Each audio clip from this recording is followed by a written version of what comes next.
In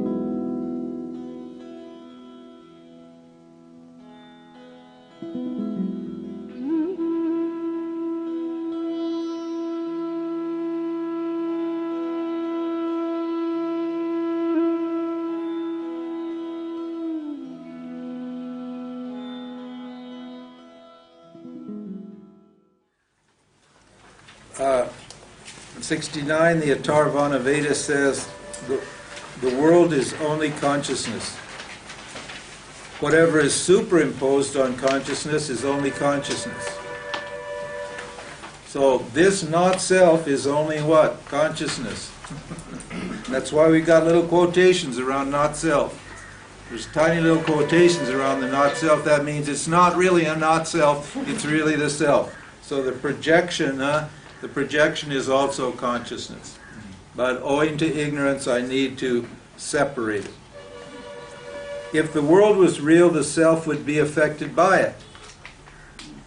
We said yesterday, none of the experiences that you have, where are all your experiences now? If those are real, where are they now? They haven't affected you at all. You're still just awareness, maybe with a memory of a bunch of things that happened to this body and mind, but none of that has affected you at all. Right? Why? Because it's not real. All the things that happen to you are not real. And that's a hard one, isn't it? Because everybody believes that what they experience is real, don't you? But this reality has no more reality than a dream. When you're in a dream, you take it to be real, don't you? And when you're in this world, you take it to be real. Now, what's the reality? Is the dream state real or is the waking state real? Neither one of them's real. That's what it means. If the world was real, the self would be affected by it. But the self is unaffected by anything that happens. And that's actually your experience. But owing to this ignorance, you believe that all these things happen to you and they've somehow made you what you are. But none of these experiences have made you into anything. They haven't even affected you. Now, what year are we talking about? Consciousness. We're not talking about the reflected I. We're not talking about the memory and the vasancy. We're talking about the you, who you are. Okay, if the world was real, the self would be affected by it. The Veda would cease to be a valid means of knowledge. In other words, this Vedanta wouldn't work. And the one who created the Veda, i.e. the self, would be a liar. We said this means of knowledge comes from awareness. It does not come from human beings. It comes to human beings. It's seen or heard. It's called Shruti, which means it's heard. The ones who gave it to us were called Rishi. It means seers. They saw it. It means it comes from the outside. Outside means consciousness. So consciousness evolved this means of knowledge because perception and inference are not valid means of knowledge for awareness. This is why the whole problem with experiential enlightenment is bogus. The whole experiential enlightenment notion is bogus. It doesn't obtain because you can't experience yourself. Why? Because you are yourself. If there's any experience going on, you're always only experiencing yourself. So here you are experiencing yourself, trying to experience yourself. Huh? How does that work? Well, it doesn't work. That's why experiential enlightenment doesn't work. It's bogus. It's nonsense. It's based upon the notion that what? Consciousness is something other than Maya. That Maya and consciousness are two different principles. But they're not two different principles. There's one principle appearing as two. See, all of this experiential stuff is based upon the idea that somehow Maya covers the self and hides the self. And that you've got to get rid of this to see this. You've got to get rid of your ego to experience yourself as awareness. That's the idea behind this experiential notions. But that's not true. Because you're there prior to what? This. Always. Prior to your body and mind, you're always present as awareness. And if there's any experience going on, it's only experience, it's only awareness experiencing awareness. Why? Because reality is non-dual, and what is the nature of reality? Non-dual awareness. So if there's experience happening, it's only awareness experiencing awareness 24/7. And so, see the problem with the yoga and all of these experiential paths to enlightenment. They're trying to get what they already got by doing something. Now you can get what you already got, what? By knowing that you've already got it. But you can't get what you already got by doing something, because you already got it. An action will obtain something for you that you don't have, or get rid of something you do have, but an action will not get you what you already got. In other words, the whole problem is I just don't know who I am, and therefore I need a means of knowledge. And the means of knowledge for awareness is Vedanta. It's not the experience of any individual. As an individual can know I'm awareness and talk about it, which can inspire you to seek it, which is basically what most of these enlightened people do. They're enlightened, okay, fair enough, they know their awareness, that's fair enough. But they talking about it and in exhorting the jiva to realize it. Well, that's not a teaching. That doesn't amount to a teaching. Just because you know your awareness doesn't qualify you to teach at all. You're totally not qualified. Why? Because you need to have a means of knowledge that will take care of what? This whole ignorance problem. And that ignorance problem boils down to one simple problem, which is the discrimination between Satya and Mithya, the discrimination between the self and the not-self. And that needs a systematic teaching, because this ignorance is hardwired. And it's going to require a lot of thinking, a lot of effort, a lot of hearing, a lot of reflecting, right, to get that clear out. So, see, if the world is real and consciousness is real, then they're what? Then they're at fighting, aren't they? But the world's not real. The world seems to be real. That's the point. The self, which declares the truth about its nature, says, I am not in the beings, in the objects. The self-awareness is not in the objects.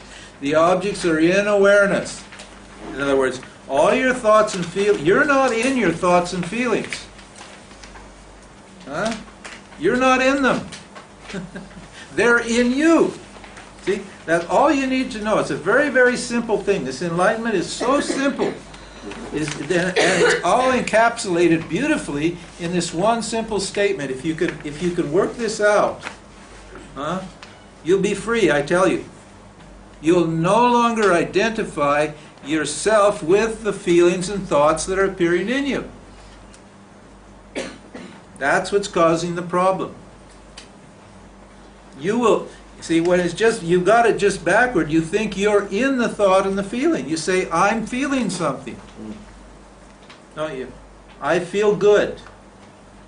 That's what we say. Or I feel bad. Those are two. I'm happy, I'm sad. You think you're in the feeling, right? In other words, the feeling, stuck in the feeling, and the feeling's conditioning me and producing this mess. Correct. Producing this mess. It's a mess because the I is never in the feeling. The feeling is always in the I.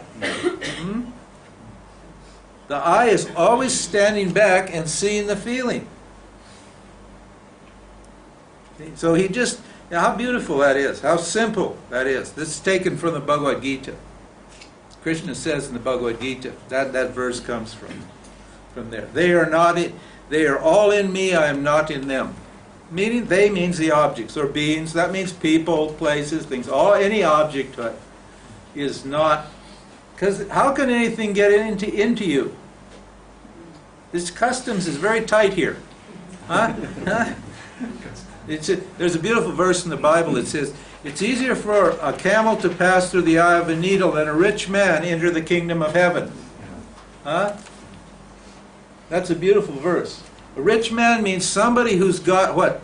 Who's got all this baggage, i.e., who's identified with all this stuff. He or she's not going to be able to bring anything into here, into the kingdom of heaven. Huh? There's no way you can get this stuff and pack it in here. Huh? It's completely shut off. It's completely... Huh? Rich people don't care. Well, we're all rich with what? Attachments, desires, fears, memories, dreams, fantasies. That's our baggage. That's our riches.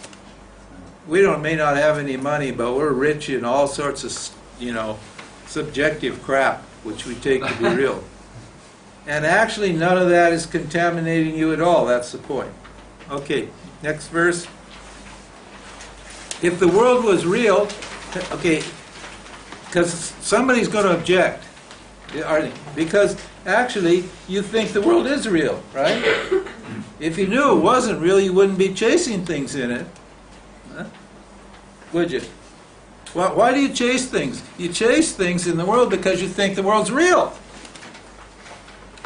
You know, if you knew it was unreal, you wouldn't chase anything.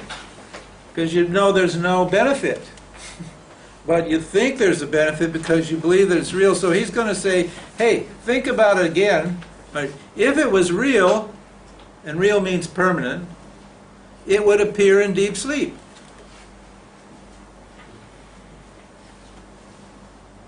But where's the world in deep sleep? Where is it? Huh? Gone. If it's gone, if it's present at one time and not present at another time, it's not real. Real is what's always present, which doesn't come and what doesn't go. That's what real means. If something comes and goes, it's not real. If it appears now and then it's not here, that can't be real.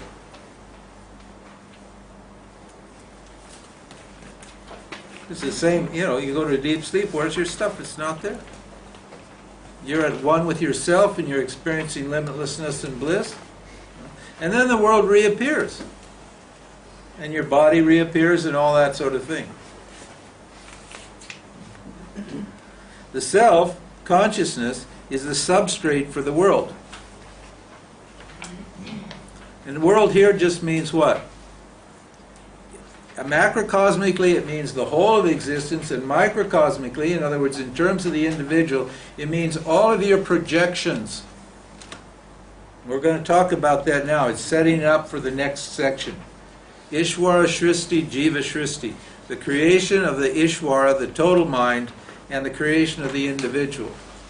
And my world is what? Nothing but my own projections. My beliefs and opinions and ideas and memories and dreams. These are all projections. These are superimpositions. That's my world. My truth.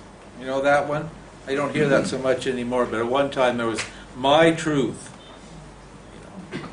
There is a my truth, but it's not the truth. The individual wants to think that the my truth is the truth usually. But my truth is not the truth. My truth is just a projection, and I believe that it's real. And that's why I fight with you when you say your truth, and your truth's not my truth, then we have a big fight, because we both think that we've got the truth. And neither one of us has got the truth. Both of us are just believing in our projections. And we're taking those projections to be real. That's why we're arguing with each other. and fighting with each other. You can't negotiate with the truth. You can't negotiate with the truth, that's right. No. False perception causes objects to appear in consciousness and make them appear to be separate from it. And you know, here I go with the glasses again, sorry. But we'll just run through it very, very, very briefly. The glasses seem to be here because why? I take myself to be the physical body. If you say the glasses are here, it's because you think you're the physical body.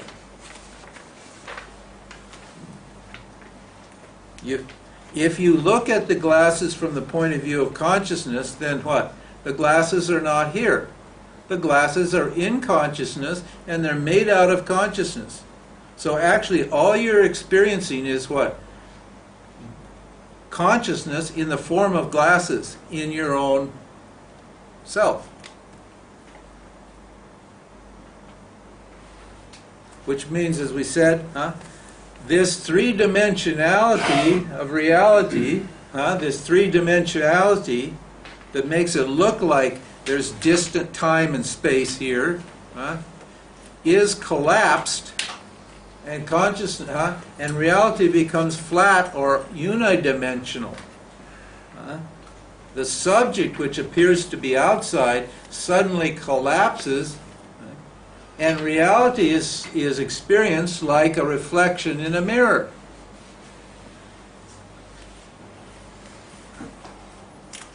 When you have a reflection in a mirror, if say I've got a mirror here and I see Arunachala in the mirror, does Arunachala stick out from the mirror?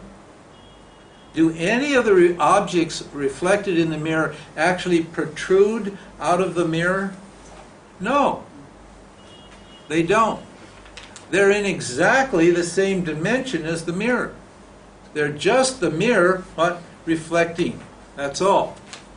So there's no time and space in non-duality when you look at reality from the point of view of consciousness.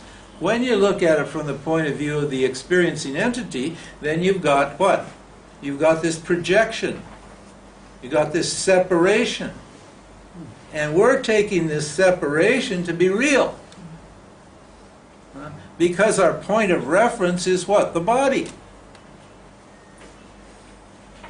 That's why it looks like it's real. So the body idea creates this differentiation. That's it. The I am the body idea creates this differentiation between the subject and the object, when in fact there is no separation between the subject and the object.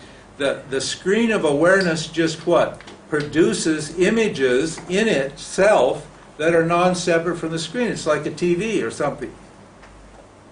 The images on a TV are not, they don't jump out. I mean, you get, the 3D things, it makes it look like they jump out, but actually nothing's jumping out. The images, in the Avatar and those movies, actually nothing's jumping out of the screen, even though you duck.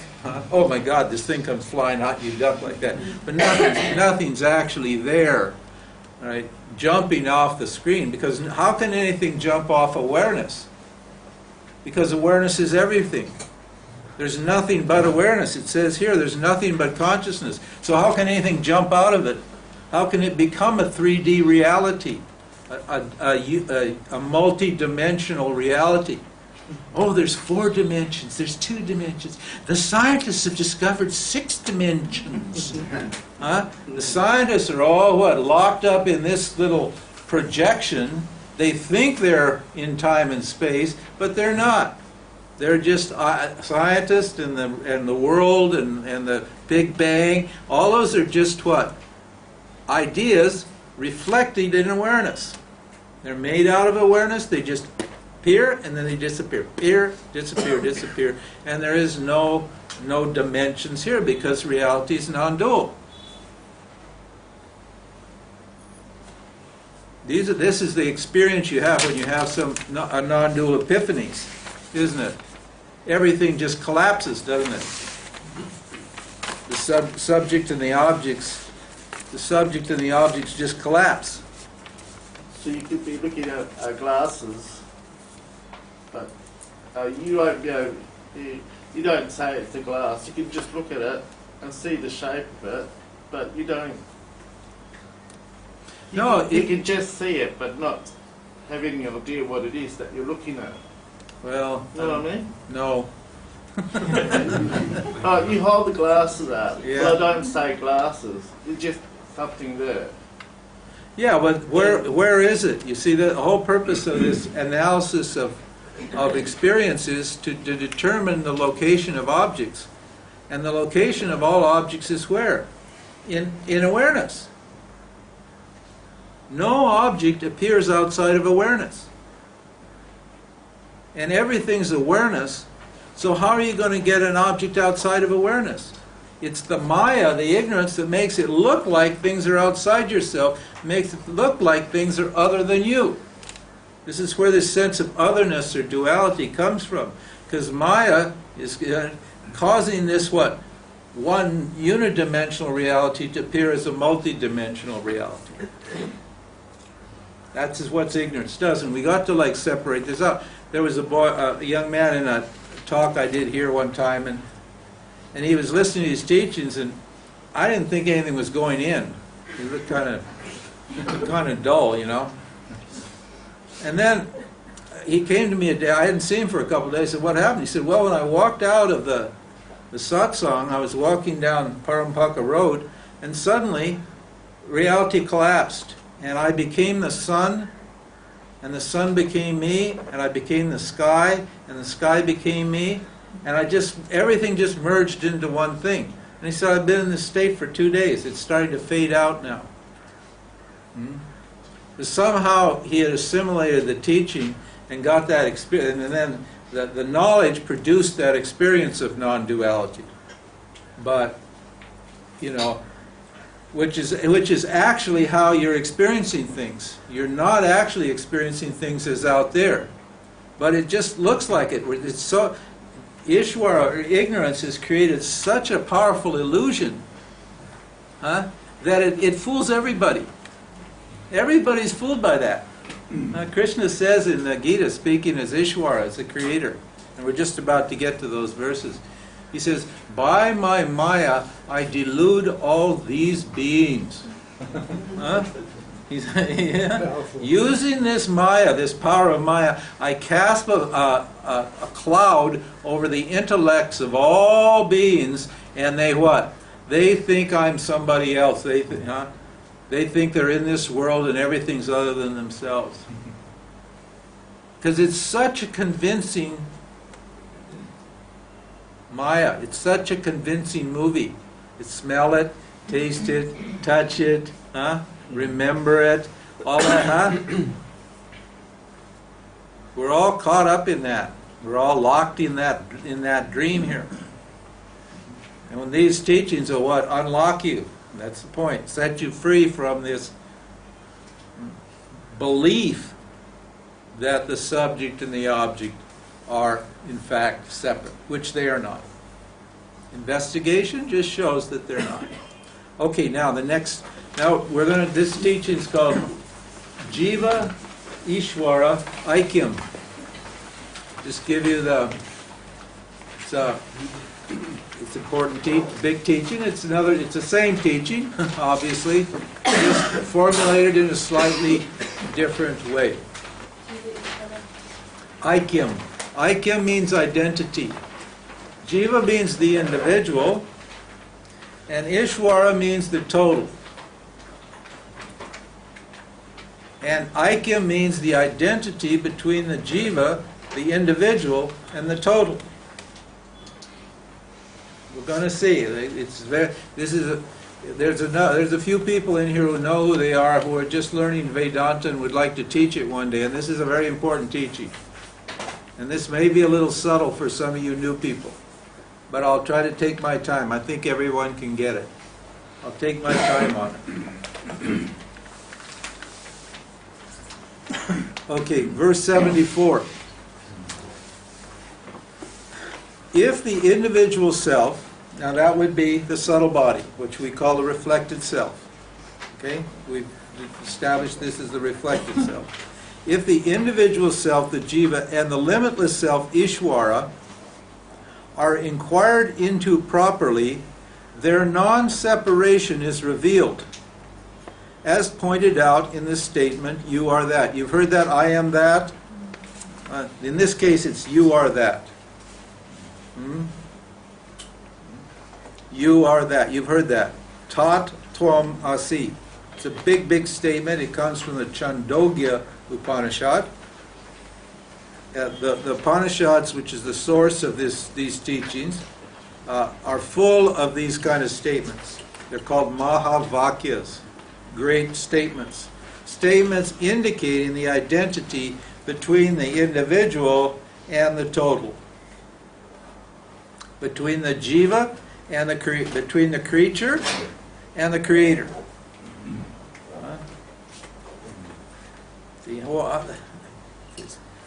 So the oneness of the you and that is established by their implied meanings. Now, obviously, when you hear a statement, you are that, the ostensible meaning, you cannot, it doesn't make sense, does it? It seems like a contradiction. To say, I am God, seems like a contradiction, doesn't it?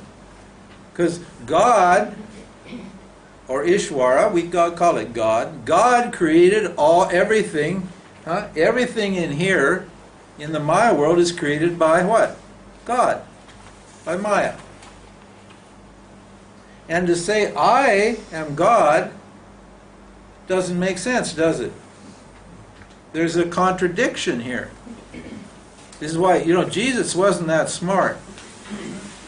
Honestly, Jesus needed a little teaching. He needed some savvy. He was too young to figure this out.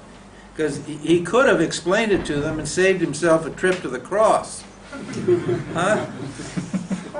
If he'd actually spent some time in India and got himself a proper guru, he could have. Yeah. Sorry, are there any Christians here? He said, I am God, but he didn't explain what he meant. And so everybody thought, that's impossible, the guy's crackers. Because how can the cause of the universe, God means Jagat Karanam. Jagat means the world, the universe, and Karanam means the cause. So God is the cause of the whole universe.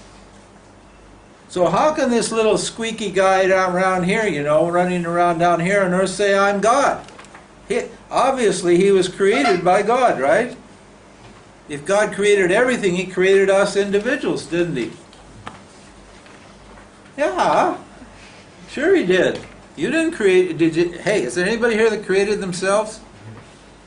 Good, we've established that.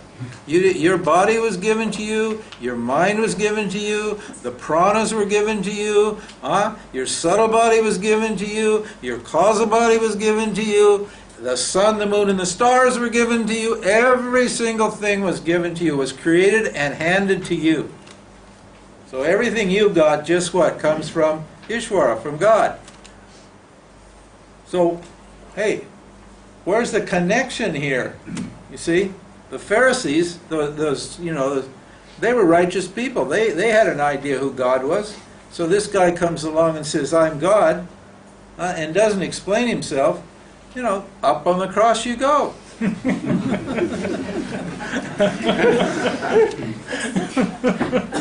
In those days, now they don't even give you meds anymore when you say that, No, they don't care. There's so many weird people running around saying, I'm God and I'm enlightened, that nobody pays them any mind. So they won't even lock you up, they won't give you meds or nothing like that. They just let you be. So we need to explain the ostensible meaning, the obvious meaning is not going to work for us, is it? So it says here, we need to take the implied meaning. There is an implied meaning. That means it's not what's stated, but there's another meaning that's, if you say, the room is noisy, okay? The room is noisy. What is the room noisy? No. What is it? What is the implied meaning? There's a bunch of talkative people in that room. That's the implied meaning. The actual knowledge is there's a bunch of people chattering in that room.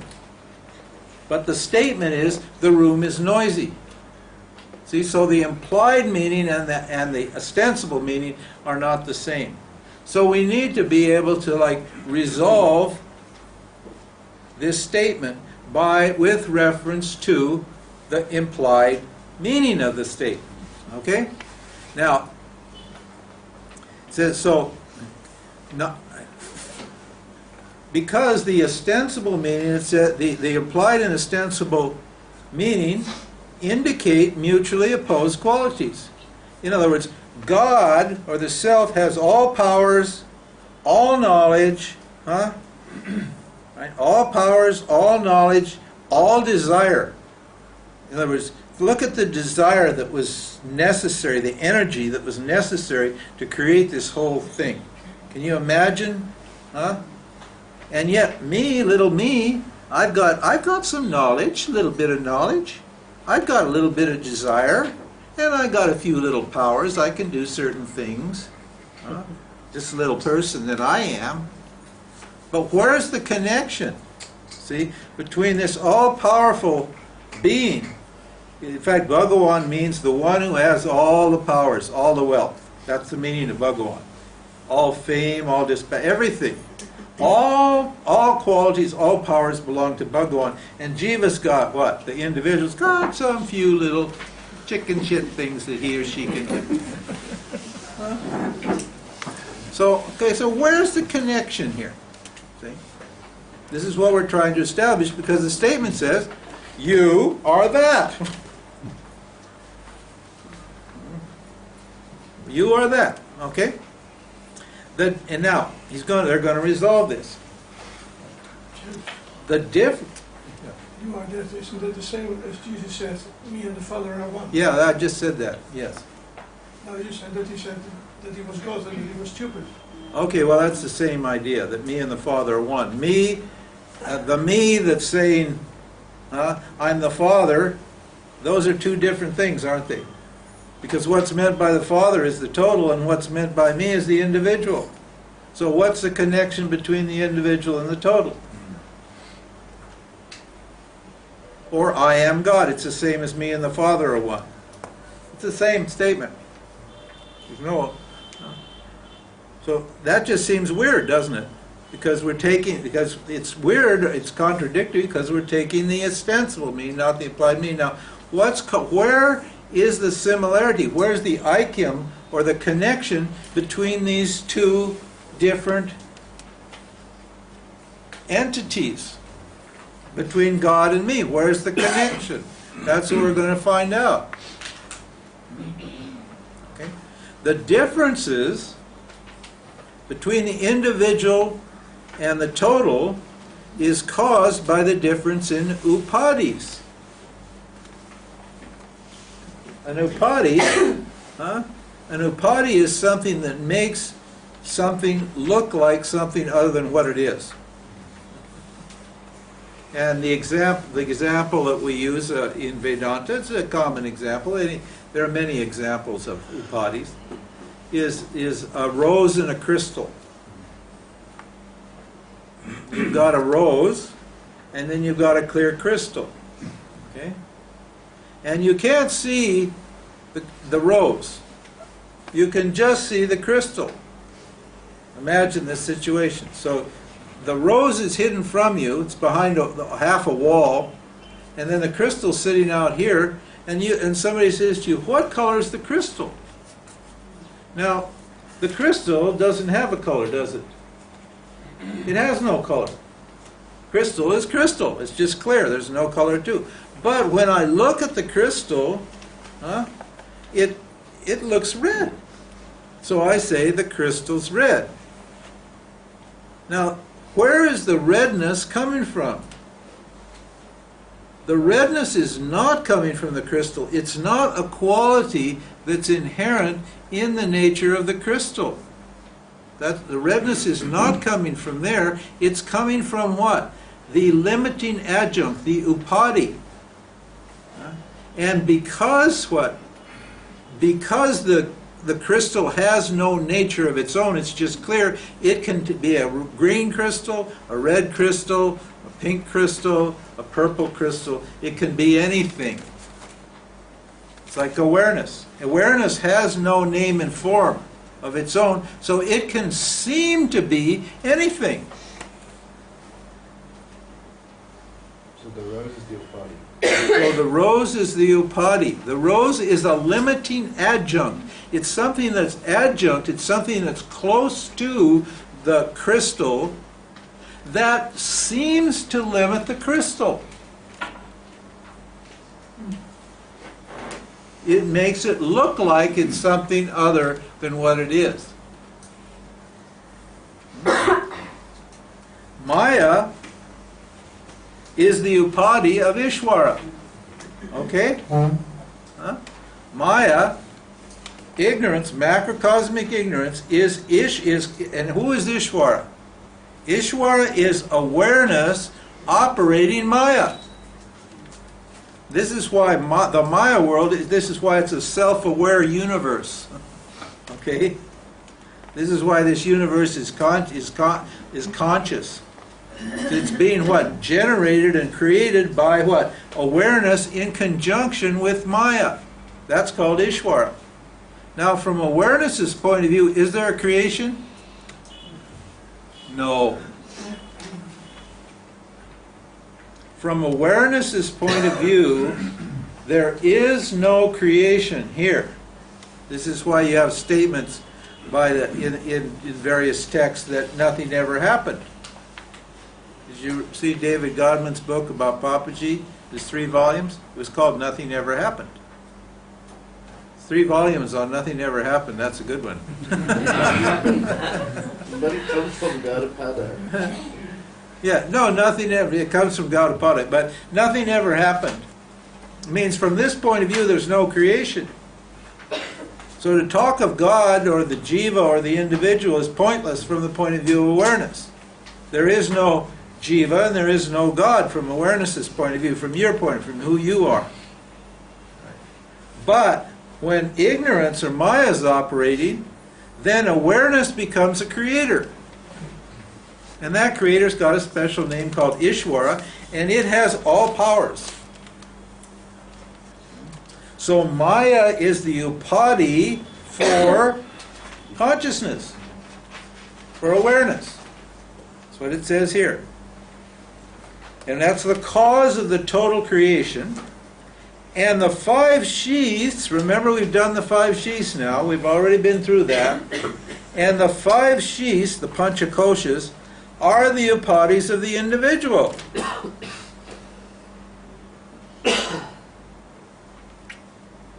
Okay? The physical body, the prana body, the emotional body, the intellect body, and the bliss body. Oh, and we got 6. Eckhart's pain body. Eckhart invented a new body, the pain body. Sorry, that just came out. We love Eckhart, okay? Don't get mad at me. I love Eckhart. Heart, heart, heart.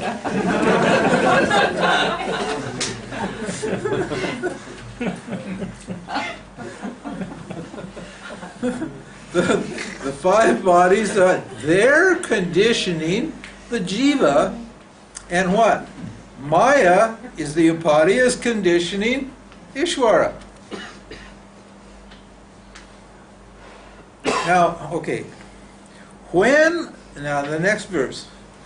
When the upadis are negated, no difference remains between the individual and the total. Why? Because the jiva is what? Awareness plus 5 sheaths, and Ishvara is what? awareness plus Maya. Isn't it? Like maths. It's like math, exactly. The jiva is awareness plus 5 shis, and Ishvara is awareness plus Maya, the whole of creation. Okay, now what have we done? We've subtracted the upadis, and where's the identity? As awareness. This is why you don't have to drink the 7 seas to gain the knowledge of the total. You don't have to drink every ocean to. Why? You just take one little sip of salt water, and that's it. You know everything.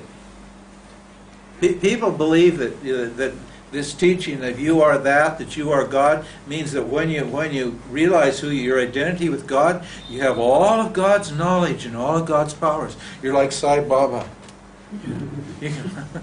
Sai Baba actually has, compared to Ishvara, Sai Baba had no power. I can talk about him because he's dead, okay? No. They said, Sai Baba's God. No, Sai Baba was not. Sai Baba is a jiva with maybe a little more different powers than some other jivas. That's all. But maybe Sai Baba couldn't, there's lots of stuff Sai Baba couldn't do either. So other people had different powers in different ways. So, but the identity here between Ishvara and Jiva is what? Awareness only. Which means that you're non-separate from what? The total. Now think about that. What's the implication of that statement? If you're non-separate from the total, are you going to have any problems?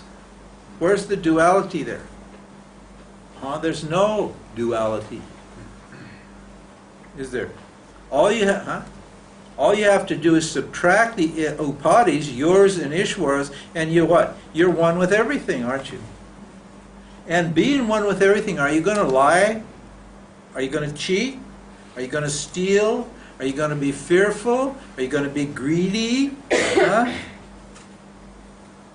Is all of this psychological dysfunction, can it maintain itself and sustain itself when you understand that you're non-separate from everything?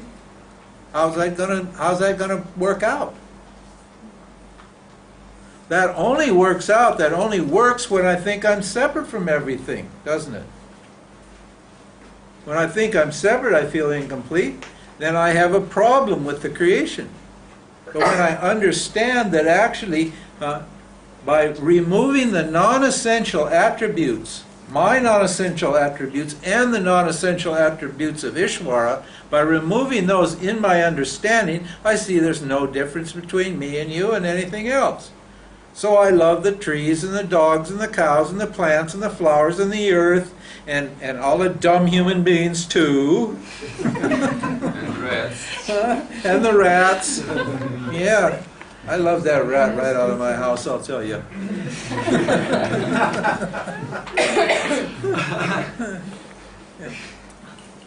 No, it was kindness to get rid of him, because otherwise he'd have been dead. So, and even if he was dead, he'd get a better birth anyways. Okay, when the upadis are negated, no difference remains between the individual and the total. And it gives an example here. The difference between a king and the subject is only due to a difference in status. Both are human beings. You take away the king's crown, and you take away the citizen's, whatever it is, his identity, and they're just human beings, aren't they? When you go to sleep and President Obama goes to sleep, where's the difference? You got exactly the same status as what? President Obama. Because he's not president in sleep, and you're not the jerk that you are in sleep. The non-essential attributes have been removed, and the essential attribute remains. And what's essential is what? Common to everything. There's only one essence here, and that is what? Awareness. The idea. So then then he repeats, the oneness of the individual and the total is established by implication. It is not enough to totally reject, or non-reject means to accept, or to accept the meaning of you and that. If you do that, if you totally accept it or totally reject it, there's no basis for understanding. It says it must be through rejection of the non-essential attributes of both. And what's non-essential to Ishvara is Maya, and what's non-essential to Jiva is Avidya, the three bodies. So we just reject what's non-essential, we keep what's essential, and we find the identity between the two. For example, I was sitting in the German bakery. This was last year when it was really nice. It's nice now, but it's not nice like it was. It was that old house there. You know, I used to sit there. And there was a person sitting next to me.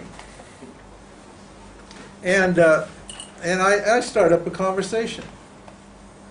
And slowly, I said, so what are you doing here? They said, oh, I come to hear that guy, Jim, speak Vedanta. Huh? This guy, Jim, speak Vedanta.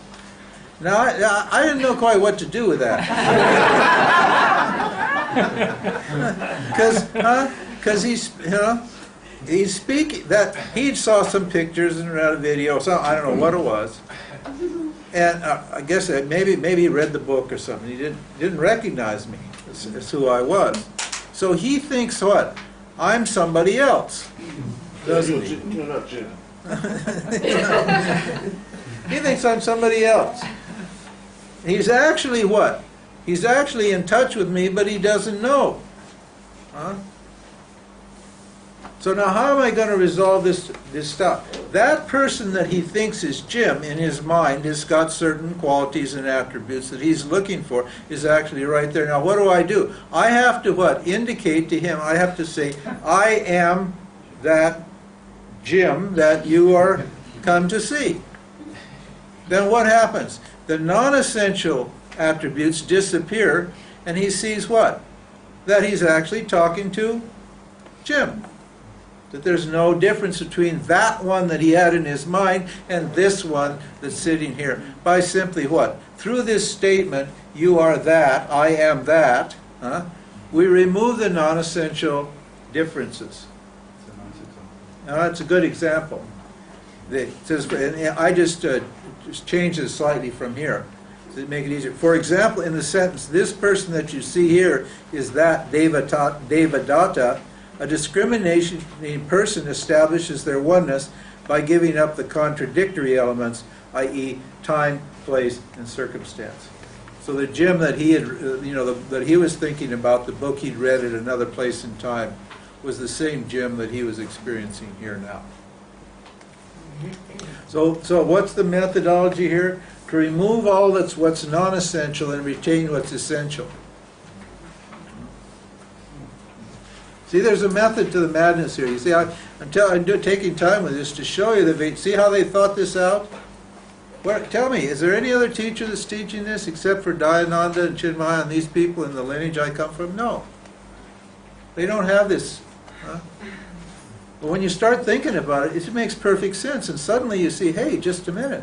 I cannot maintain this belief that I'm separate from anything or that anything's separate from me. And the duality is just a belief. Duality is not a fact.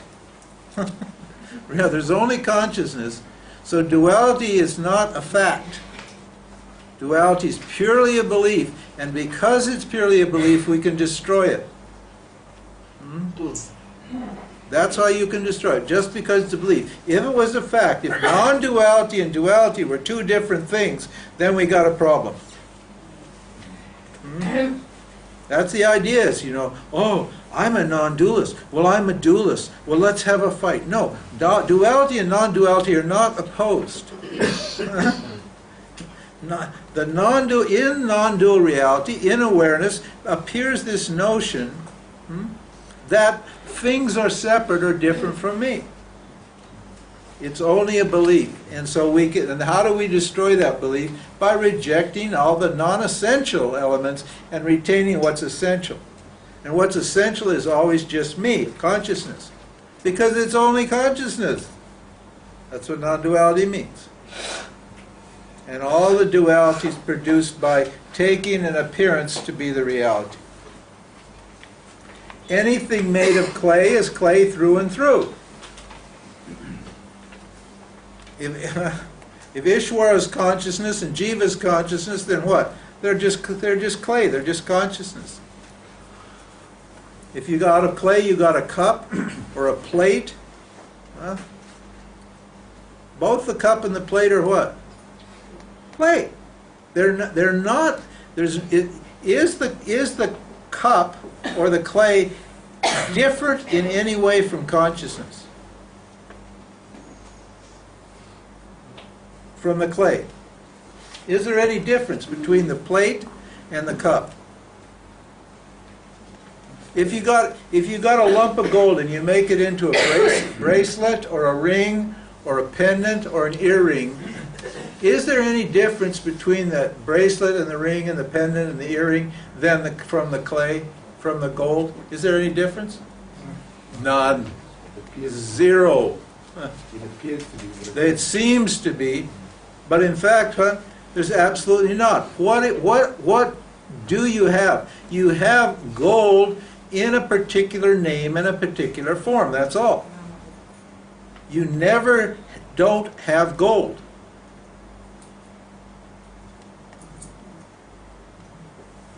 So everything here is nothing but consciousness, what? Appearing in different forms with different names. One that's tree consciousness. This is body consciousness. This is camera consciousness. This is scripture consciousness. This is ROM consciousness. This is air conditioner consciousness. This is light consciousness. Everything here is just consciousness taking this form, that form, another form. All the time. Endlessly. Appearing and disappearing. The forms coming up and disappearing. None of them are ever separate from what? Their substrate, their cause. Because nothing is experienced outside yourself. Everything is experienced in you. He says here, just about here. Anything that's made of awareness is awareness through and through. There is nothing but awareness, so the individual and the total can only be one. In this way, the identity of the individual and the total is revealed in hundreds of Vedantic statements. We have hundreds of statements because ignorance is very clever. It'll say yes, but, and it won't get this one. So, okay, if you don't get this one, then we'll give you this one. And if that doesn't work, we'll give you this one. And if that doesn't work, we'll just keep going at you until you get it. That's all. Over and over and over again until it clicks. It's a beautiful means of knowledge. It's covered everything. They worked this out, man. They worked this out. These rishis, we owe the most amazing debt of gratitude to these people. They worked every bit of it out. You read the Brahma Sutras, you read Panchadasi, every single argument is there. Every single argument is addressed and dismissed over and over again. Hundreds of arguments. You can argue with us forever. We will win. You can say yes, but, we'll get that yeah, but monster eventually. Because we've got hundreds of statements here. Hundreds that we call prakriyas, teachings. You see, when we run through all these different teachings, every time some doubt, some ignorance disappears.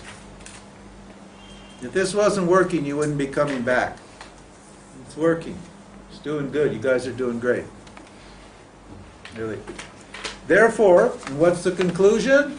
Therefore, you are limitless non-dual awareness, free of changes and impurities. Just as the objects in a dream are not real, the objects in the waking state created by self-ignorance are not real. Therefore, the body-mind-sense complex is not real. You are the awareness of them, free from change and impurities. So take 5, have a break, stretch your legs, and we'll come back in a few minutes and take up the next topic.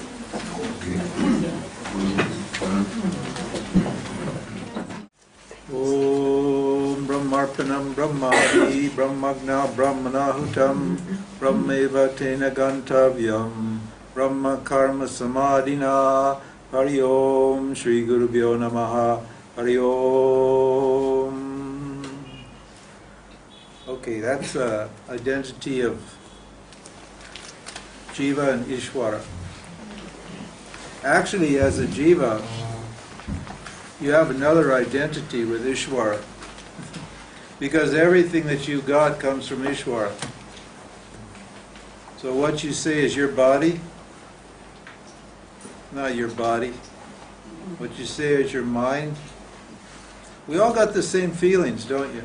Everybody's got the same feelings. When you get angry, is your anger different from my anger? No. It's just anger. Anger comes from Ishvara. Desire. When you want something, your desire is not different from my desire. It's just desire. It's just wanting. That's ignorance. It's just wanting. It's exactly Ishvara. Huh? Who's digesting your food? The same being is digesting your food is digesting my food. Who's making your breath go in and out? We're thinking now, huh? Who's making the breath go in and out while we're talking Vedanta? Who's digesting the food here? The same force is digesting the food in you as in digesting the food in me. It's just one power operating in all these different instruments here. And every single thing that we have as individuals is totally, what? Comes from Ishvara. You know, when you understand that, that's called bhakti, and you just surrender. You just love everything that you got, because what? You love God. That's called loving God. Loving God means loving everything you have, because God is everything you have. Speaking to you as an individual. Speaking as an individual. So even as an individual, there's no separation between you and Ishvara, between you and the total. You know, the discrimination, when you discriminate, it's the same when I discriminate, because it's just a power of Ishvara that operates in all the jivas. In all the individuals, the same powers, the same substances, everything, the same feelings, the same emotions are all operating. None of them belong to me at all. So even on that level, there's a total identity between what? The individual and the total. Complete identity between the two. Okay, now what, okay, so what? So what? Well, the so what is I'm doing this for the benefit. I mean, nobody's sitting here for no reason. Oh, no, I don't really care about the results. I'm just here. No, you bullshit. You are not just here. You want something. That's all. You want something. And what do you want? You want a benefit. So we've got to tell you, the scripture's got to tell you, what's the benefit of this knowledge? What's the benefit? Otherwise you go away. The verse 83. Looks like we're going to get to Bhagavad Gita sooner than I thought. Maybe Thursday, Friday, who knows. The thought, that is the knowledge, which indicates the identity between the individual and the total, is free of duality and is consciousness alone. Oh, this week we have some fun with this one. Oh no, Ramji, that's not true. That's intellectual. That's a thought. That thought is no good. This is beyond thinking. You have to stop thinking. How are you going to get enlightened if you're thinking? Have you heard that one? Yeah, you have. You bet you have. That's one of the most popular Enlightenment myths, alive. That somehow you've got to stop thinking and get out of your thoughts to get to what? Consciousness. Consciousness is beyond thought, and you're in thought. So you've got to get out of thought to get to consciousness. Hey, these two apparently different objects, consciousness and what? This, are not the same. They don't order to have the same degree of reality. This is mithya, an apparent reality, and this is satya, reality. So there's no contradiction between thinking and being.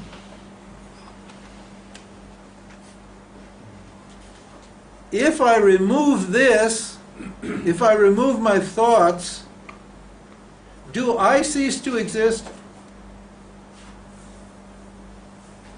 Think it. You see these people that are talking this, they have no logic. They haven't actually thought about anything. They're just parroting dumb ideas that have been around for centuries. Because they haven't thought about it. The presence or absence of thought does not in any way affect what? Awareness, you. It has no effect. With thoughts, you're you. Without thoughts, you're you. So by getting rid of a thought, I haven't what? Changed anything. I haven't revealed myself because myself is already itself revealed all the time. See, their idea is it's called Yoga Chitta Vritti Nirodha. This is and I don't have probably don't have any real defenders of this argument in this class now, although I have had in the past yoga people who had a real argument with me about this. But the idea in yoga, and particularly the way it's understood by most people, is that if you get rid of these thoughts, then you get enlightened. Chitta vritti means the removing all the samskaras, the vrittis that are coming from causal body. You get rid of those through yoga. Yoga means chitta vritti nirodha, means removing those. Then the next verse, in the third verse in the Yoga Sutra says, then the seer shines in all its glory. So that means what? The shining of awareness depends upon the removal of what? Thinking, thoughts. But then the chitta vrittis of being ignorance. They are ignorance. The chitta vrittis are born out of ignorance. But whether you're ignorant or not, you still exist, don't you? Putting the cart before the horse. Huh? Putting the cart before the horse. Well, no, that's right. They're putting the cart before the horse. Yeah. They're saying that these things are hiding yourself, aren't they? And if you remove this covering, your thinking, in other words, your thinking that's what preventing you from seeing yourself. Huh? See the idea here? I get rid of my thinking, and then I get to see myself. I get to experience myself. I get to know experience myself if I do this. But how would think about this? How could I know that this was a problem if I wasn't there already as what? As awareness.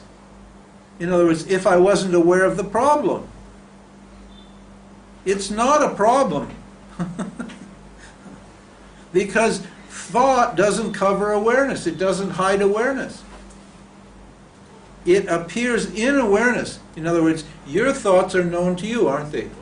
And this lady in the back, the absence of thoughts was also known to her, wasn't it? So she was there without the mind, and she was there with the mind.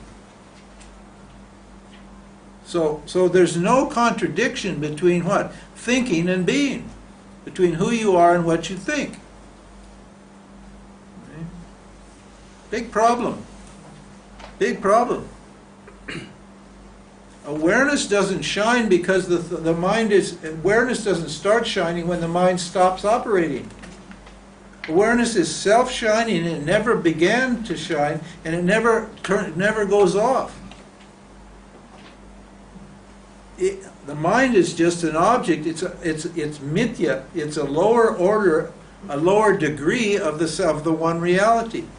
This is pure consciousness, and this is what? Pure consciousness appearing as what? As the mind, as thoughts. So we don't have to eliminate our thoughts. Get this very clear. This is a huge enlightenment myth. We do not have to get rid of our thoughts. Having said that, think about this. Having said that, if you have too many vrittis and too many problems, you're not going to be able to grasp the knowledge that you are one with this. And therefore, the removal of certain psychological problems is essential for understanding that these two things are what the relationship between satya and mithya is, between the apparent and the real. So yoga is very good for what? Preparing your mind to understand. But by getting rid of your thoughts, you're not going to get moksha. Because why? You're already free. As awareness. When you define enlightenment as an experience, this is the experiential idea. Experience means what? I do all of these things, I get rid of all my thoughts, and then I get to experience what? Awareness shining in all its glory. See, there's a cause and effect relationship between enlightenment and some action in the yoga idea. If I do this, I will get this. And that the doer is that's just an easy fish hook for the doer. Because when you come into the spiritual world, you're ready to believe that. Huh? This is why most people in the spiritual world start with that experiential notion. Almost none of them come directly to Vedanta. You have to go through that. You have to try to get rid of your mind and stop your mind and listen to all this stuff, right? You can't stop your mind. Because it isn't your mind, it's Ishwara's mind. You can't, huh? You can manipulate it in certain ways through yoga, which we're going to talk about next when we get to the Bhagavad Gita. What you can do to your mind, we're going to discuss. Right now, this is the introductory course about consciousness. And then we're going to come down and start to talk about the mind and what you can do with the mind. That's all the yogas. Yogas are all the things you can do to work on your mind. That's extremely important. In a way, it's more important than this, because if your mind is not prepared, it isn't going to make sense to you. So, anyway, so the thought, I knowledge, which indicates the identity of the individual and the total, is free of duality and is consciousness alone. So this thought, I am awareness, and I am awareness means what? Means nothing is missing. You can't add anything to me. I'm whole. I'm complete. And that's all. It's just a simple thought. And what? It's free. That thought is free of duality, isn't it? I am whole. I'm complete. Where's the duality in that? There's no duality. It's just a statement, a fact about my nature. There's nothing implied by that statement. There's no action implied by that statement, is it? In other words, I am whole and complete. Huh? Or you are that. Does that mean you have to do something? A lot of people interpret you are that means you've got to meditate on that to become that. Huh? That's the way the karmis, the yogis, interpret that statement. Brahman is there, you have to sit down and meditate on Brahman, and then you become Brahman. Through the meditation you merge into Brahman, or you become Brahman. So they say there's an implied action, right? There's an action is implied in that statement, but there's no action implied in that statement. You are that. It's just a statement of fact, like, right? The paper is white with black print. That's not any. That doesn't say that there's anything you have to do about this paper. It just says the paper is white with black print. End of story. Do you understand what that means or not? So, I am whole and complete does not imply any action. And that thought that I'm awareness is non-separate from awareness. So when you think that thought, you what? You realize awareness. Not quite the right word. We're getting at a point where words don't work very well. But by contemplating the meaning of that, right, thought that I'm whole and complete, you see that it's a fact. That's all. That's all knowledge is. Knowledge is just a statement of fact that's always good. This statement about yourself is always good at any point, at any time, at any place, under any circumstance. That statement's always true. Why? Because the self doesn't change, does it?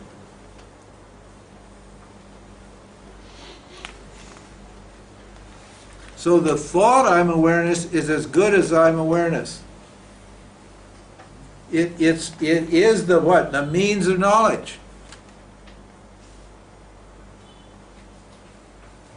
You don't need anything more than that thought if you're qualified and if you keep thinking about what it means. Bolstered by these teachings which help you to understand the meaning of that thought, it's very simple to realize. Many, many people realize through this teaching and set themselves free. Because it's very simple. And no actions required other than just what? Careful assimilation of the meaning of these statements. So, when the knowledge is firm, the one who has the knowledge is liberated while living. This is called Jivan Mukti. There's a number of ideas, in the spiritual world that you have to wait till the end of your life when your body drops off. That's called Videha Mukti. And then at that time, if you think of Brahman, because you don't have a body, because your body's the problem, so you're without the body now, you think of the self, then you go to the self and you can only get liberated then. That's called Videha Mukti. Videha means the body, Videha means without the body, then you get moksha then. Well, this is called Jivan Mukti. What's the problem? Maybe it's true, but we don't know. But what's the problem with Videha Mukti? This is what people say, because they use that doctrine to get out of doing any spiritual work. They say, okay, well then what I'll do now is I'll just enjoy myself here. I'll have a great time. I'll just party hardy here, and then when I die, then I'll just think of God and I'll get my moksha. So why should I search for moksha here? I'm waiting for Videha Mukti. Well, hey, if you've been partying hardy here, the time you die, you're not going to be thinking of Bhagawan. Your vasanas will be so entrenched that what do? They'll cause you to be reborn as a jiva again. You won't be able to go up to here. You'll go right back down to here, and you'll get to do the whole thing all over again. Because the vasanas what? Your vasanas were what caused you to be reborn. You won't go for liberation. You'll go right back to jivahood and try again to get everything worked out. So we're talking what? Jivan Mukti. What? The reason Jiva means while living. Living while I'm living, right here now, while I'm living. Why is that possible right here now? Because you're already free. You're already liberated, so, hey, it's easy if you get rid of that notion. The wrong notion about it. He or she we're talking about enlightened people now.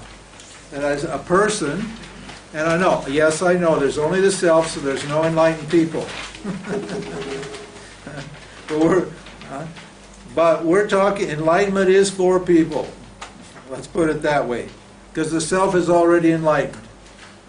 So, and you're not doing this because you want to be the self, you're doing it because this person that's here wants to be free and enjoy the life that he or she's got right here. Isn't that right? Yeah, that's right. So enlightenment's for this guy, and this is how it looks when you're enlightened. Okay? And all the modern teachers need to be teaching this. But they don't teach this. They just say, oh, I dropped my ego, so there's no problem. That's all they tell you. Oh, I don't have an ego. I realized one day it's all gone, so there's no problem. Anyway, he or she is said to be liberated while living when self-knowledge is clear, bliss is continuous, and the world more or less forgotten. Hey, this is your checkup. Okay, you're so enlightened. We're going to check yourself up against this. See how you stack up. I don't know. You got to be honest with yourself now, okay? You all say you're enlightened, fair enough. Okay? How enlightened are you? You just check up. And we're going to we're going to discuss these points here so you can see. When the self-knowledge is clear, what does that mean? When you no longer confuse yourself with the objects appearing in you. When you no longer confuse yourself with your feelings, your body, your thoughts, your ideas, and so forth and so on. There's that. So that's clear knowledge. And then what? Bliss is continuous. Now, why would bliss be continuous? What kind of bliss is we talking about here? We're talking about experiential bliss? No. Although experiential bliss will be reasonably continuous if you have what? If the knowledge is clear and that knowledge has been operating in you for some time. Why? Because the knowledge will destroy your vasanas, and you will generally on the emotional level, on the subtle body level, feel pretty happy and blissful most of the time. So you will get an increase in experiential bliss. But you won't have what? Constant experiential bliss, because nothing on this level is constant, and everything here is subject to pleasure and pain. I met people who said that Ramana wasn't enlightened because he died of cancer. Huh? Hi, he's the self, how could he get cancer? If he's the self, how could he get cancer? The self didn't get cancer. The body got cancer. The body doesn't belong to Ramana. The body belongs to Ishvara. Ishvara is what? Subject to duality. Ishvara is duality. So what? Sickness and health apply to the body. Those belong to Ishvara. They don't belong to Ramana. There's a confusion between what? A projection, a superimposition of awareness on the subtle body. And people mistake and they say, well, this body here is meant to be exactly like that. So if you're suffering anything, or if you say have a naughty thought, you're not enlightened. I definitely am not enlightened. I have plenty of naughty thoughts.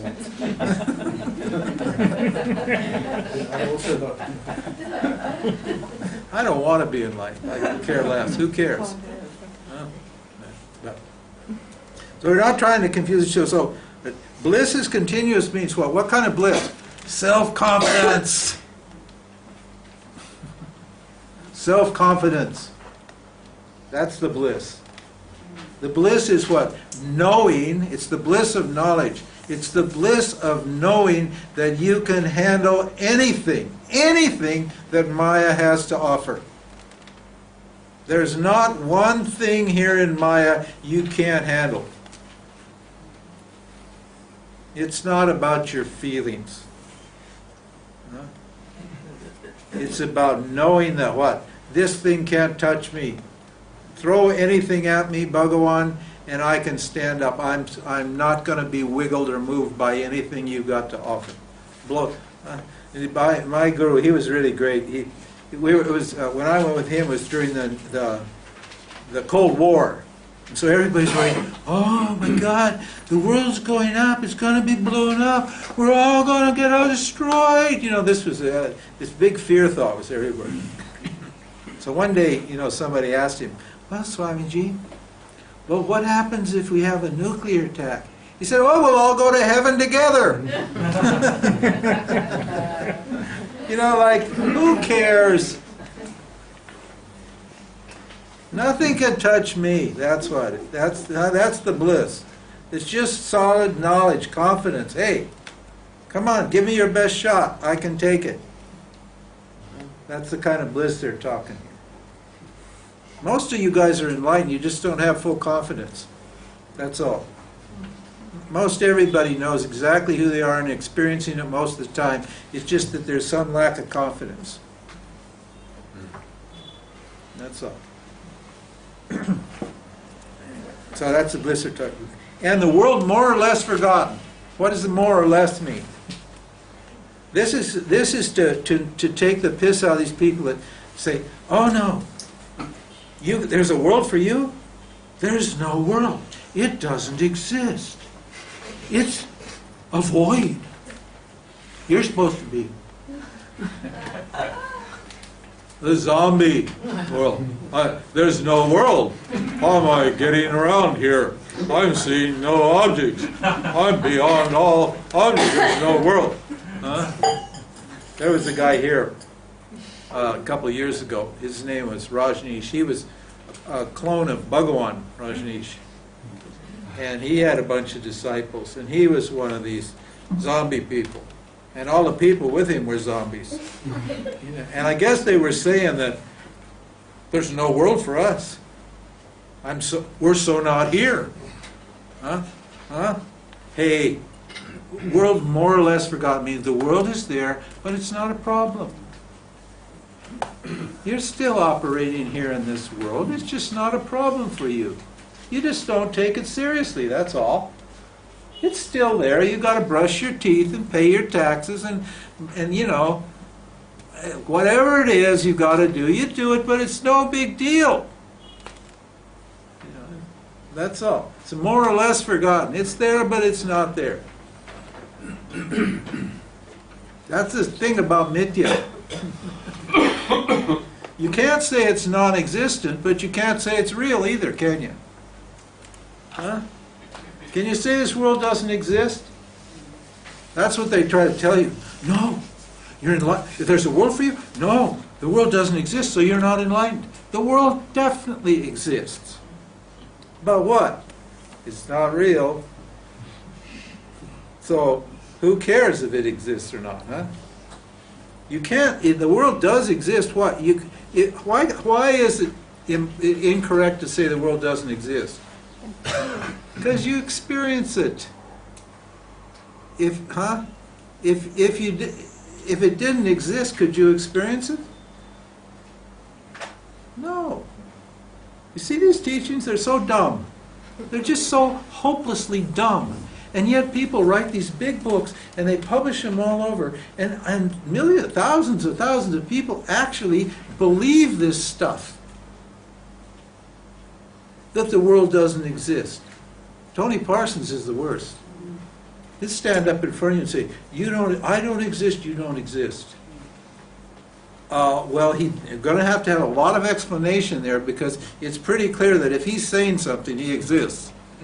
Huh? And if I'm experiencing you saying that you don't exist, then you definitely do exist. So you better explain to me what it means to say you exist or you don't exist.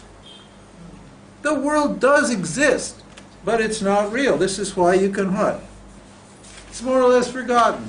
Yeah, it's there. Okay, it's just like it's a minor issue, a problem, a bother, whatever. But it doesn't really affect me at all. That's the attitude that that Jnanis or enlightened people have. Even though he or she lives in a body, the most salient characteristic of the liberated is the absence of the sense of I and mine. I and mine is obviously what? Total duality. It's totally based on the idea that I'm separate from everything. But these people, who know who they are, they don't feel that they own anything. This doesn't belong to me, not my kid, my daughter, my husband, my wife, my job, my car, my house, mine. There's no mine. It's all Bhagawan's. Who cares? Huh?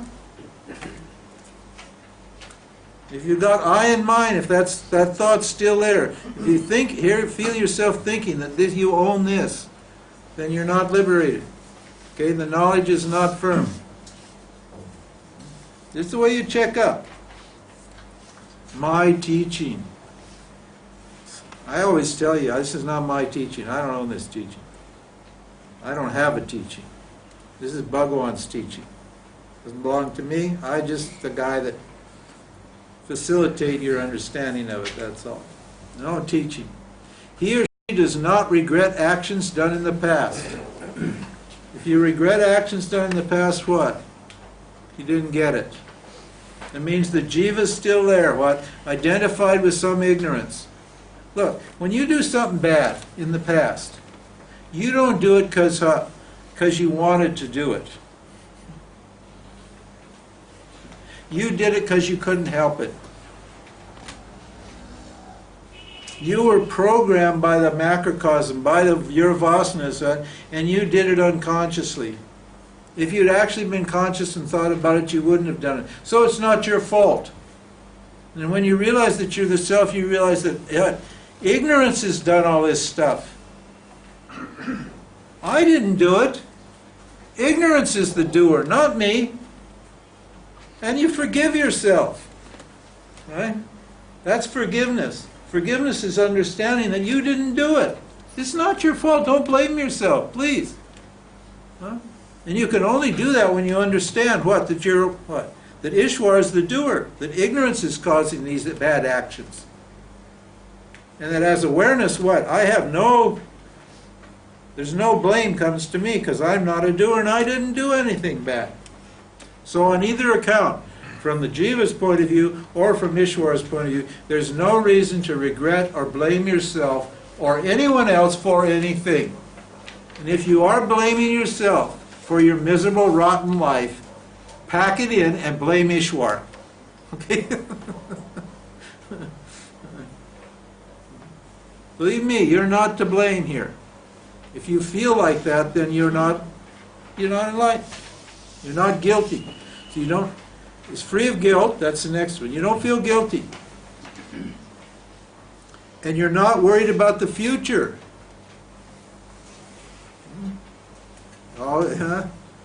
Not worried about the future. Lay not up treasures on earth where moth and dust doth corrupt. It says in the Bible. All these things you're worrying about, all this stuff you're trying to insure yourself in the future, you're laying up treasures on earth where moth and dust doth corrupt. Those things won't be any of use to you. And these people know that. So they're not worried about tomorrow. At any moment, at every second, everything you need is supplied to you right now here. The solution to every problem that you have, every problem that presents itself, is right now here available. You do not need to cover your butt to make sure that you don't get violated later on. No need. These people know that. They live right now here. They don't worry about the future. That's how you check up. If this is true for you, you're enlightened. If it's not true for you, you're not enlightened. Never mind. I'm awareness, I'm awareness, I'm awareness. A parrot can say I'm awareness. I have no ego, I have no ego, I have no ego. It all went away. Parrots can talk like that. This is a checkup. And is dispassionate with reference to what happens in the present. Dispassionate means, que sera, sera, baby. It's okay. Big deal. You don't go, Que sera, sera. Who cares? This is Ramana. Ramana's great for that, You can just tell by looking at Ramana, he didn't give a shit. Can you? Some of those pictures in there, you know, he actually looks like, you've got to be kidding. You're taking this for real? Huh? Huh? Great. He or she views apparently distinct objects endowed with acceptable and unacceptable qualities equally. Now this means what? Your likes and your dislikes don't bother you. There will be likes and there will be dislikes, but what? You're all taken with a grain of salt. In other words, your likes and your dislikes are neutralized by this knowledge. And you know, when there's a bad smell on the street, you know, you don't make a big story about India. You just smell the shit and see the shit, the bad thought arise in your mind, and you let the shit thought disappear out of your mind, and you go right on with a smile on your face. You don't make a huge story. Oh, India, it's just, all these thoughts appear, all these feelings appear, but they're just like clouds in the sky. They just what? They just come and they go.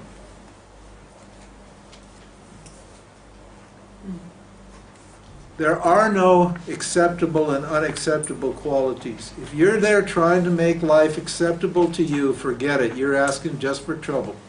If you're trying to avoid the pain here, you're asking for trouble, because pain's going to come. You might as well just man up, right, and take it with a grain of salt. Okay, so what?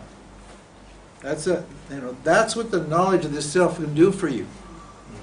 And Jesus, isn't it awful being a prisoner of your likes and dislikes? It's awful. Huh?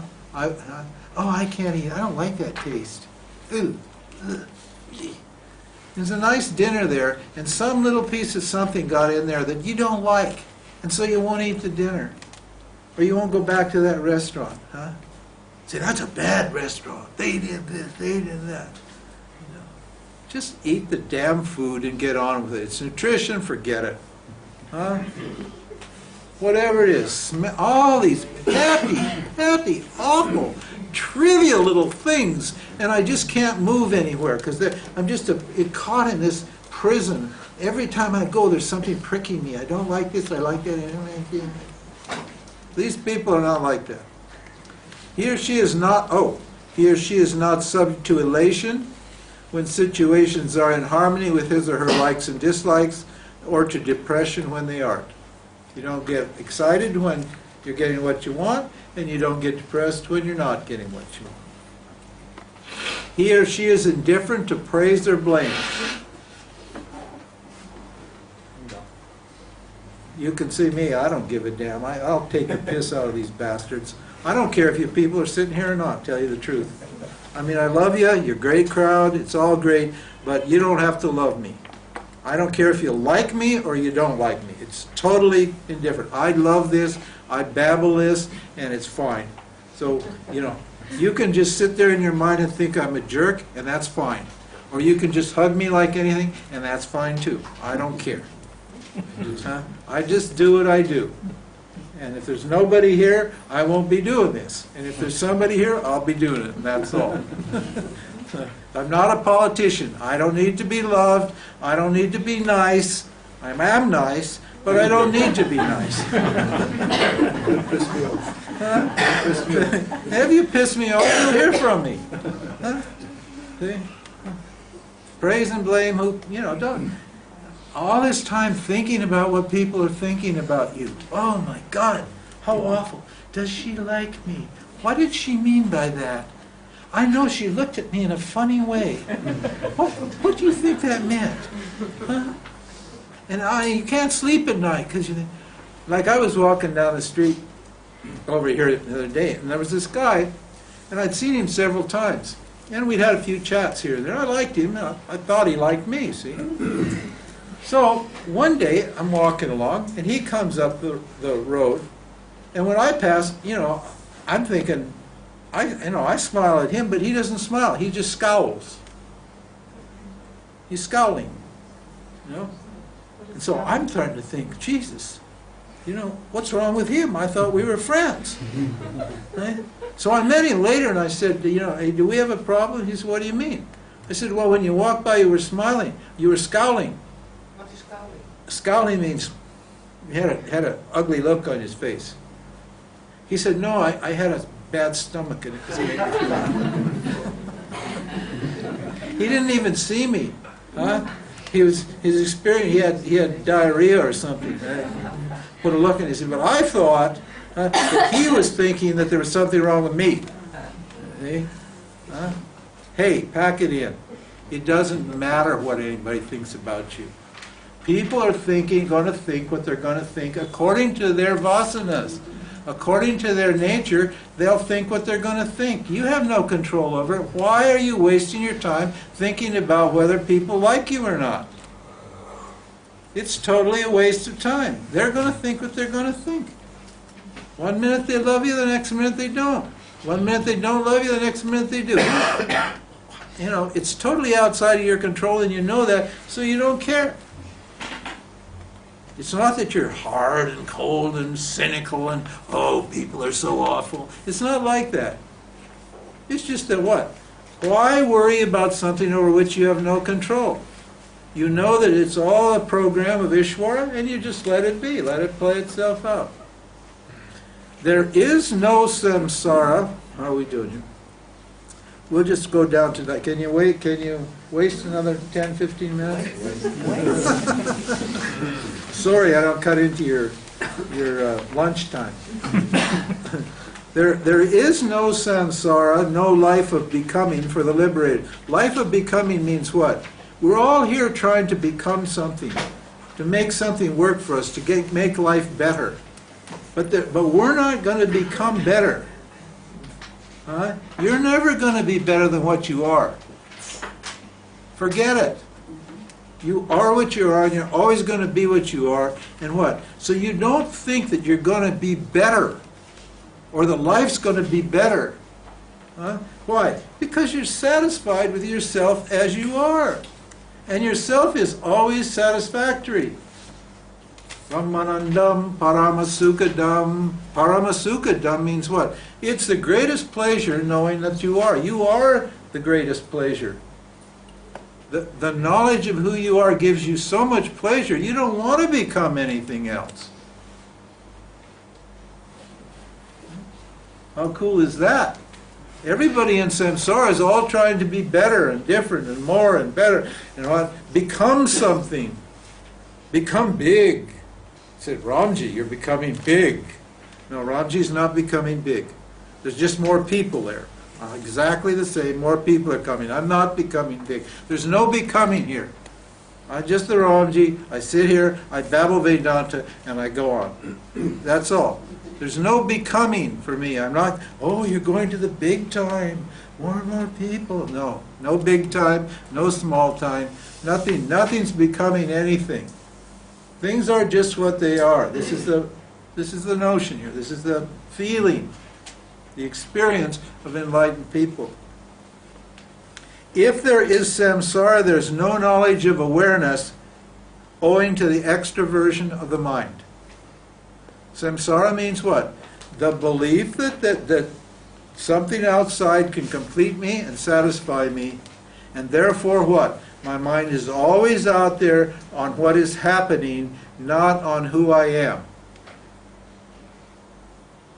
I should be taking my joy from who I am, not from what's happening.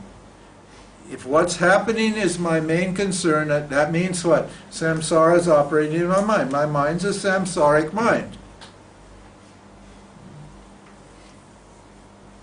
The joy is not in the object, the joy is in me. I'm the source here. I'm the happiness here. Just as actions done and here, these are great examples, this beautiful text. Just as actions done in a dream are dissolved on waking, the accumulated results of past actions are dissolved by self-knowledge. Hey, that's pretty cool. Huh? Yeah? Burns up all your karma. Huh? How cool is that? Why? Because Because when you leave this dream, here, well, let's see here. He's going to tell.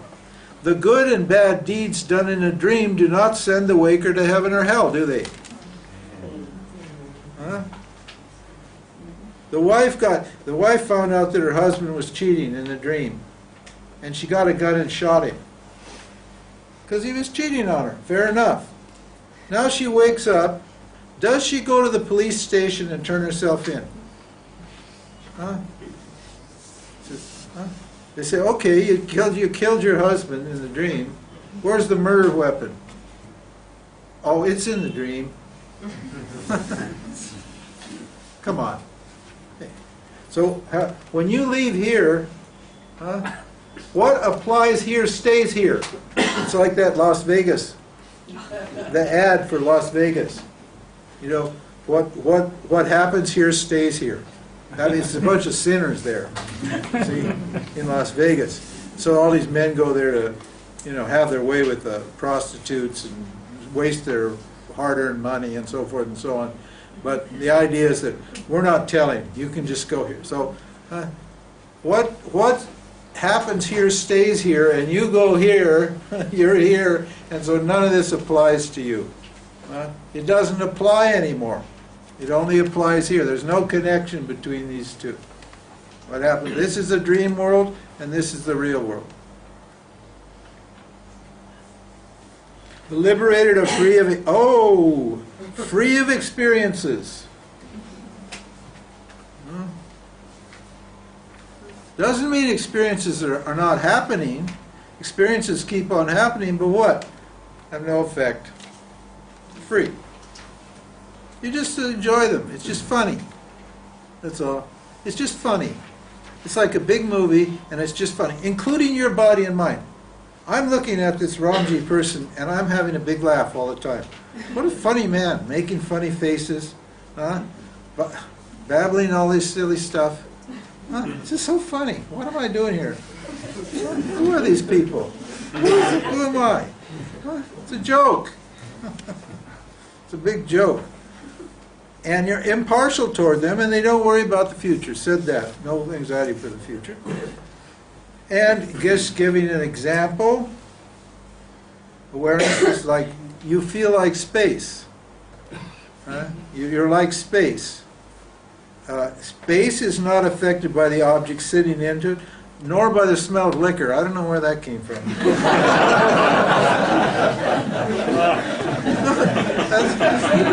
No, I didn't put it in. I didn't. Oh, listen. I do fiddle things. I admit that. I do cheat and make up stuff. I didn't put it. This was actually in there.